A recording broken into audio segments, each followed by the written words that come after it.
What's up, everybody? Welcome back to another episode of Tech Backstage. My name is Eddie, here with my co-host Tulio Siragusa and our guest for today, KP, former VP of Labs at Benetech. How you all doing today? Excellent. Awesome. Thank you for having me. Yeah, KP, thanks I'm for... so excited to have this conversation about this. Yeah, it's going to be a good one for sure. Yes, thanks for joining us, KP. Tulio, you want to start this one or you want me to start this one? Yeah, I'm passionate about this topic. Yeah. It's one of the reasons I've stayed in tech for 33 years. I remember when we first started many years ago, technology was a way to become more efficient in doing things, predominantly used by big companies to create automation. It was really about driving better functions inside of a business and cut costs, right? But with open source, everything changed. So software became the great equalizer. Technology became how you democratize access for the masses for things that were historically only reserved for a few. So that's what we're going to talk about today, is how software can empower communities. And I'm looking forward to hearing from you, KP. Maybe you can just start by telling us a little bit about yourself, how you got here. Congratulations, you've recently retired. Something we all look forward to at some point, but not yet. So, yeah, absolutely. Yes. Tell us a little bit about yourself, and let's kick it right into this conversation, see what we can learn. Yeah. So, just by way of background, I've been in tech for, over 3 decades and, worked, like you said, Tulio, on, using software to kind of improve efficiencies and, do this in, with a whole range of companies, right? I worked at, Sun Microsystems, the county of Santa Clara, a whole bunch of startups and stuff like that. But, as I've seen tech evolve, like you said, what in the beginning it was, how do you drive efficiencies and how do you, make businesses make more money? But now with technology, the barrier to entry for software has become really low, right? So there's lots of these low code and no code platforms which have made it very easy for people to come on board and develop software really to address fairly pressing problems. And one of the biggest problems is, how do you help people, empower people using software? And when I say people, I'm focused on are the most vulnerable groups within our society, right? How do you use software to help them? And so that's been my journey, and that's where I work on. And still, I keep my hand in just advising companies and serving on a board here and there. But that's my passion, is how can we use technology to actually help people do what they need to do and live their lives. Yeah, very cool. So tell us a little bit about where you think we are as opposed to where we were, and what's contributed to that. In your opinion, what's helped us get where we are in terms of making technology more accessible, enabling and empowering more communities? How's that coming to play, and where you think the opportunities still lie in terms of where the gaps of what it could do? Yeah. Absolutely. I think the big shift which I've seen is technology, 10, 15 years ago really needed tech experts to be able for people to actually go use technology. But by that, what I mean by that is you needed coders, you need, programmers, you needed sysadmins, you need database administrators and what have you. We had this whole class of people who you need in order to actually use technology to do what you need to do.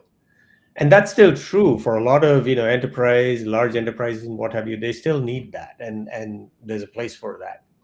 But the shift which has happened is there's a lot of new platforms which are available where you can do basically, non-tech people can use technology. They can code, or they can put together software very quickly to address what they need to do in their business. So, they can use a whole bunch of platforms, whether it's Zapier, there's lots of low code and no code app development. I mean, it seems like there's one, released every day, which people can use to in their business, and the setup costs are next to nothing.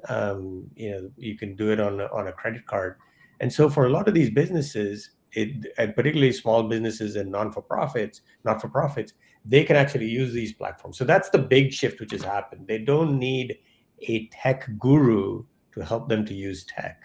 And I think the opportunity, to answer the second part of your question, Julio, the opportunity is for these organizations and even for techies to start thinking about how they can actually use the technology which is available today, the tools which are available today, to actually serve a lot of the population. You have to remember that even with 2 billion people on Facebook, there's still another 6-7 billion people who don't have access to that platform. That's just a benchmark, if you like.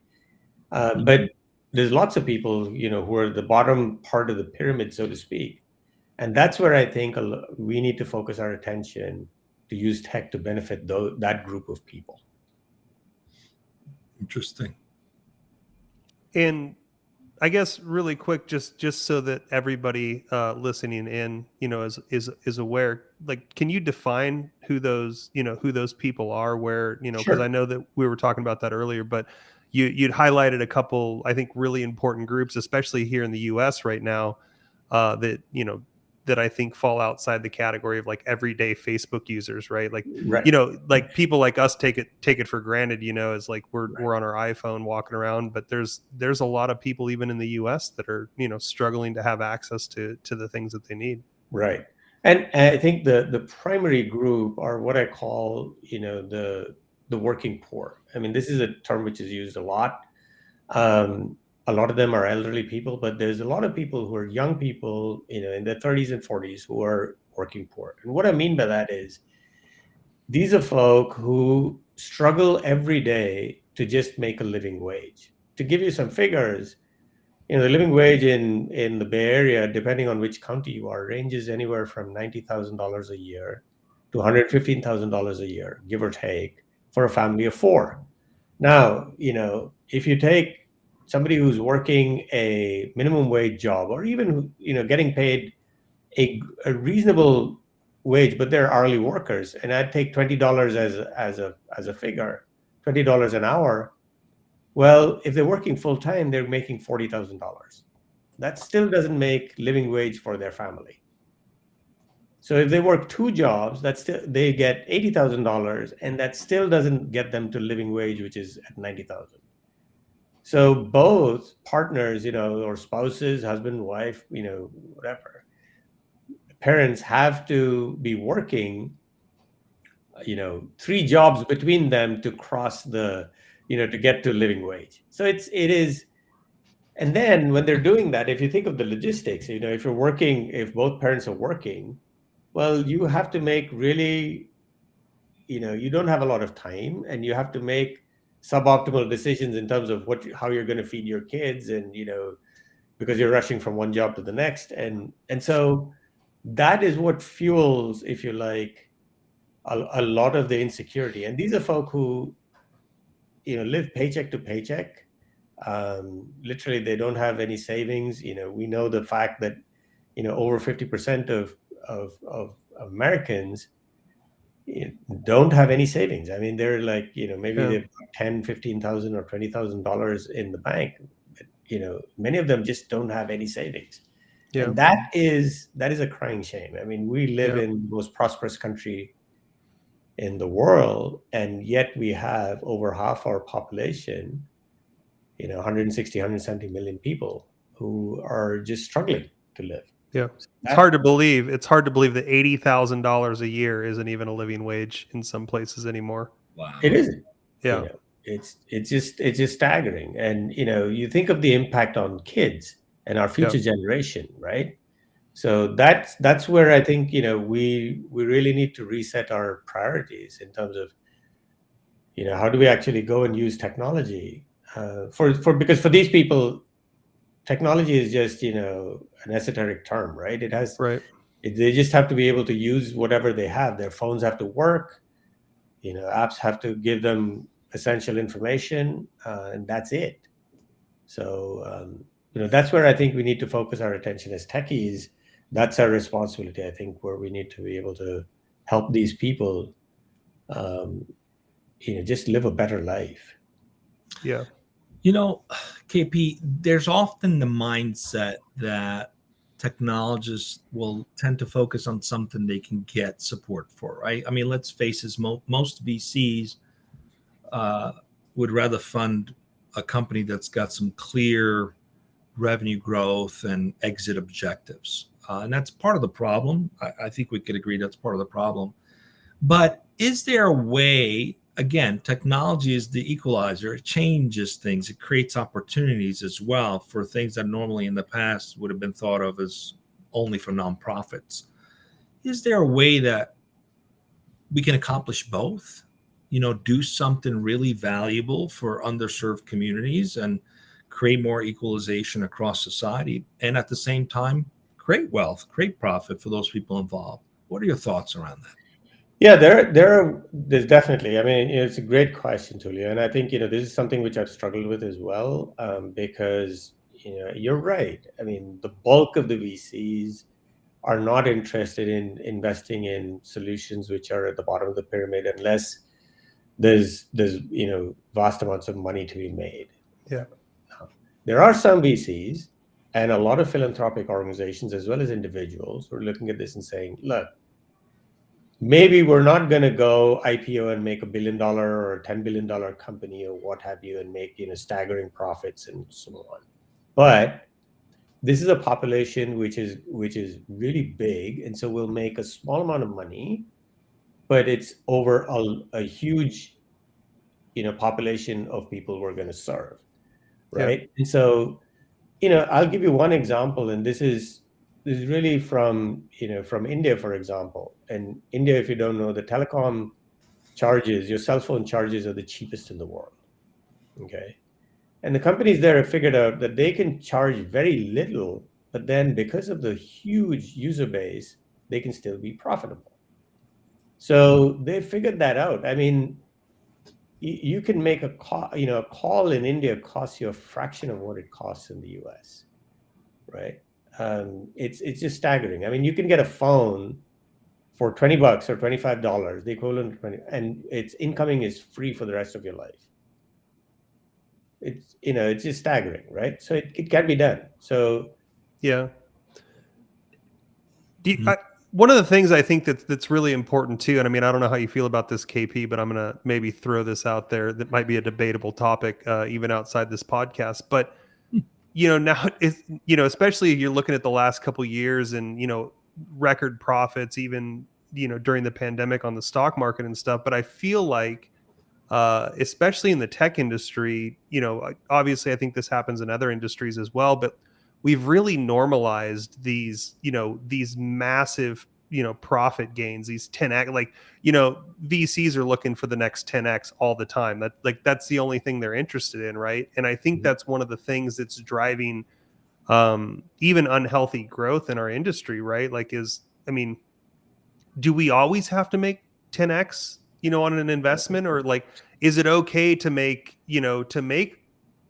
profit, still be a profitable company to help people out? But, it's like everybody's really trying to be the next Facebook. They're really trying to be like the rock stars of the tech industry. And I just feel like, maybe the way that, us as an industry is looking at how we make money and how we grow, maybe it's just, it feels a little bit unhealthy and unsustainable to me.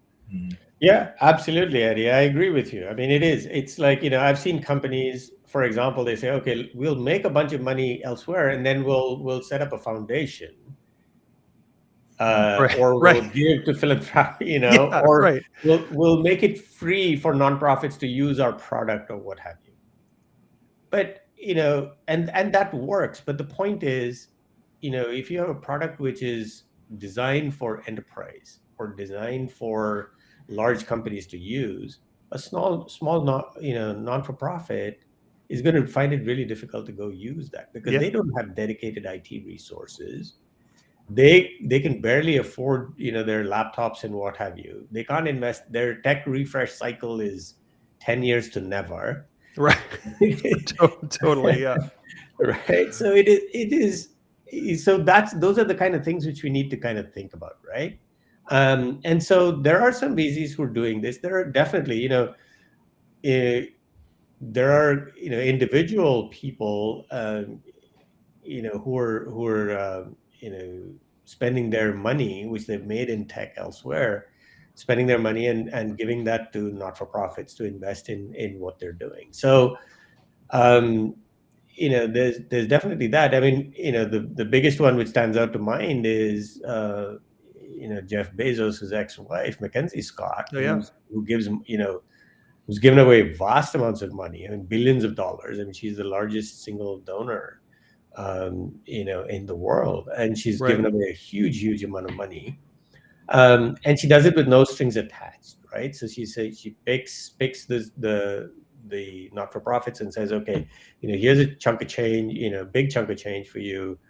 Go do what you do best, and you know how to use it. And I'm not going to put any strings to it. So I think we need more of those, and we need, definitely more investment in technology. Mm-hmm. And so there is the need. I mean, there's definitely the need for that, and we need techies to really start thinking about what it is that they're doing on a day-to-day basis, right? Yeah. Just because something is technologically possible or feasible doesn't make it the right thing to do. Yeah. So there's that too. So Yeah. so ethics in technology, is definitely, something which, and you know diversity, equity, and inclusion, DEI, you see this everywhere, but how much of it is really practiced within, by techies and in the technology which they're developing, right? So that's something which we need to look at. Yeah. It really feels like, honestly, a lot of times it really feels more like stuff that we just say to say it Mhm. because it's the right thing to say right now in tech. Right. It's like everybody's talking about inclusion and everybody's talking about about rights for people and having culture in the workplace, but I feel like a lot of people are just going through the motions, right? And you said something just a second ago that I wanted to touch on. You were talking about making tech that's inclusive for people, and we highlighted the working poor in the US, uh, but like, let's think about the rest of the world where we need to be using tech, to help maybe the malnourished, people that are starving in Africa. Like, they're not even going to have access to internet. Like, what are we doing? Mhm. Everything nowadays is so focused on first world technology, like actually getting data out of people so that we can retarget them and market to them. And but it's like, what are the startups, what technologies are out there that are solving real problems in places where, like, you may not even have computers and be connected to the internet, right? Absolutely. I'll give you a couple of examples. One is, for example, there's a company called Zipline. I don't know if folk Hmm. have heard of this, right? I mean, so these folk are working in Africa, and one of the problems in Africa, there's lots of problems, but one of the problems is getting drugs and blood products to people in remote areas in Africa, particularly when the rains come, roads become impassable. And so, how do you get to these, right? So they're using drones. So this is high tech, right? I mean, the company is based out here. I think they're in San Carlos or someplace like that. But they're working in Africa, and they're sending these drones, and they launch these drones, and they're able to go and drop blood supplies and drugs to remote places and make that available. So that's an example of how you can use cutting edge, first world, leading bleeding edge technology. And they worked out navigation, and these are autonomous. I mean, they can navigate, these planes can navigate to where they need to go. So they're doing that, right? So it's those kind of things. Or like, there's a company, I don't know the exact name, but which is developing walking sticks and tools for blind people, right? To help them, give them, it's GPS enabled. It gives them touch feedback on the walking stick and guides people, right? So this is a question. This is another example of techies using technology to actually help people. To your point about inclusion, we forget people with disabilities. We Oh yeah. very often we just don't think about people who are vision impaired, or who have difficulty with a whole range of other stuff, right? Who may be hearing impaired or anything else, right? So there are people who are doing it, but I think we need way more people doing that kind of thing, right? And then that's where I think the tech has become accessible now, and I think there's a need and there is an opportunity for people to use that accessible tech to go make that happen. Yeah. Someone made a comment on LinkedIn.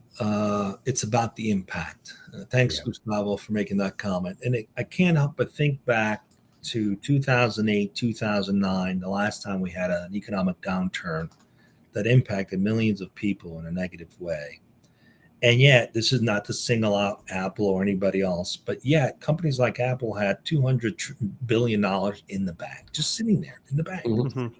hoarding money. Again, not to single out Apple. They weren't the only company with that. There was probably about $1 trillion across a number of big tech companies just sitting in the bank.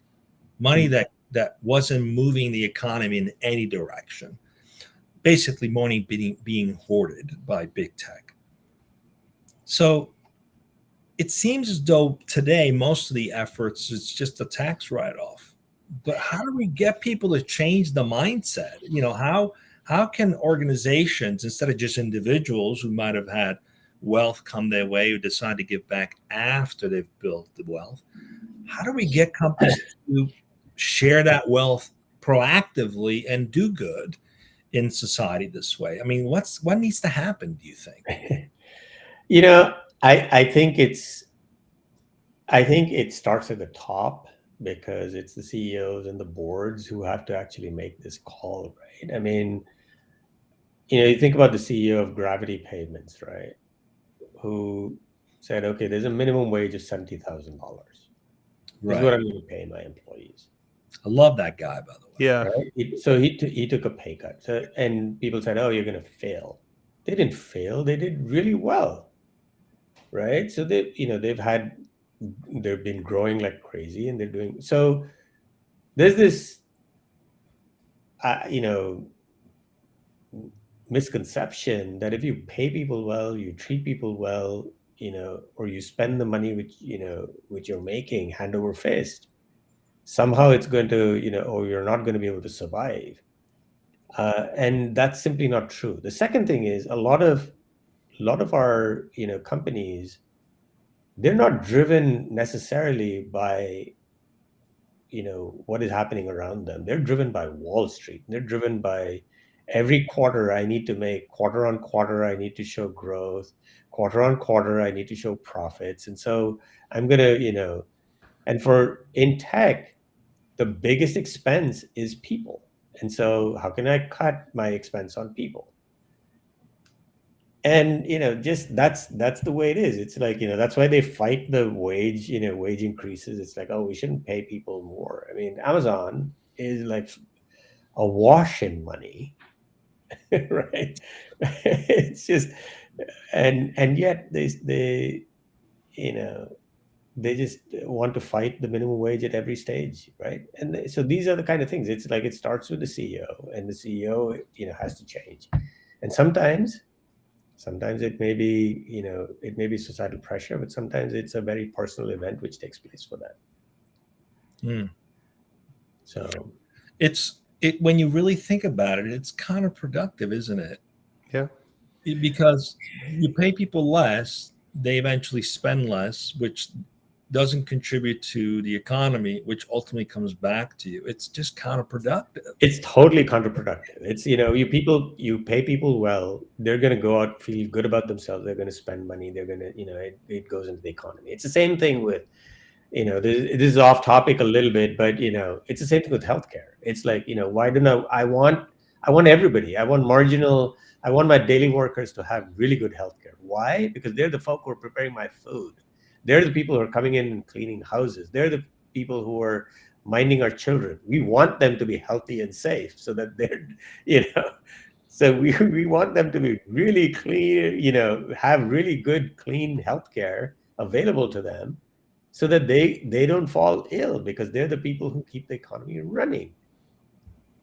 Right. And so it's you're absolutely spot on, Tulio. I mean, this is counterproductive. We need to be able to pay people better so that they can, you know, they can live better lives, and they make, you know, they will make our lives better.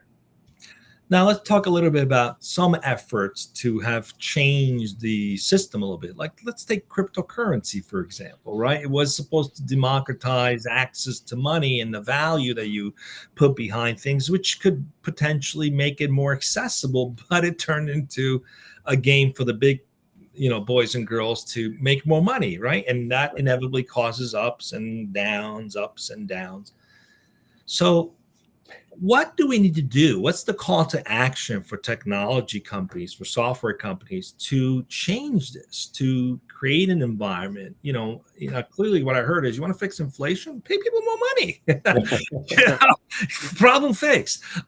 So what do you think, you know, as technology companies, what do we need to adopt more of to create more of an equalization in the world? Yeah, I think fundamentally it needs an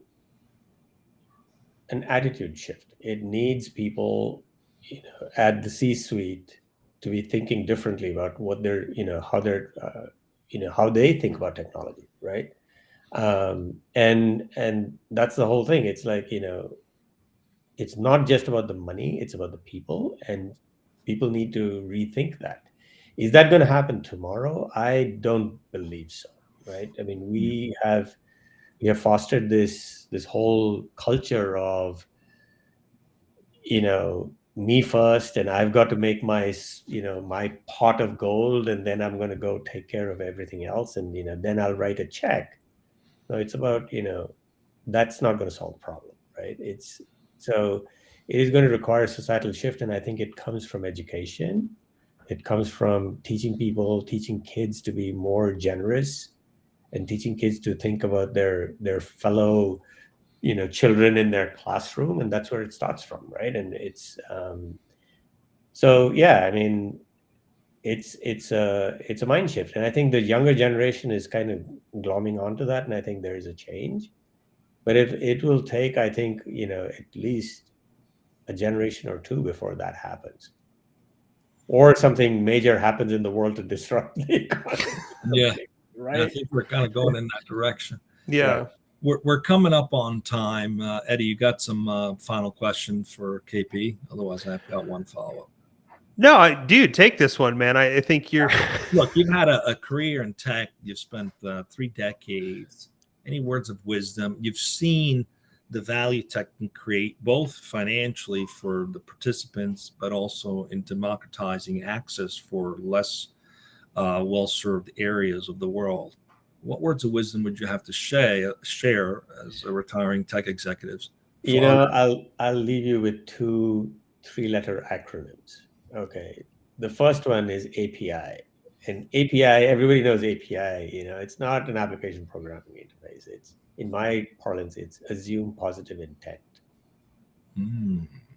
Okay. I think we start with that. When we meet people, we talk to people, whatever, we should assume positive intent. That people do have, you know, they want to do good. They wake up in the morning, they come into work, they want to do a good day's work. So I think that's one of the things which we should absorb and, you know, take in as a culture, is just assume positive intent. The second one, and this I stole actually from a person I worked with at Cisco. You know, it's ROI, and we know it's return on investment, but no, actually it's relationship over issue. How do you maintain the relationship? The issues will come and go, but I think what we need to do is to make sure that we nurture and keep our relationships with people and grow those. And if we do those 2 things, then irrespective of what happens with tech, irrespective of what happens in the world, we will still do the right thing by our fellow human being. And I think that is what is important. And with Amazing. that, It's a wrap. I mean, thanks for joining the Tech Backstage. We've gotten a backstage look into a 30-year career in tech, and the most amazing lesson is it's all about people. That's it. Take care of people. Absolutely. Thanks Thank you very much for having me. I really, this is enjoyable. Thank you. Stay with us as we get off the air in just a second. Sure. Come back again on Friday. We're going to have another show at 1:15 p.m. Central, 11:15 a.m. Pacific. We'll come back then and we'll announce what it is. Keep your eyes open. See you back soon.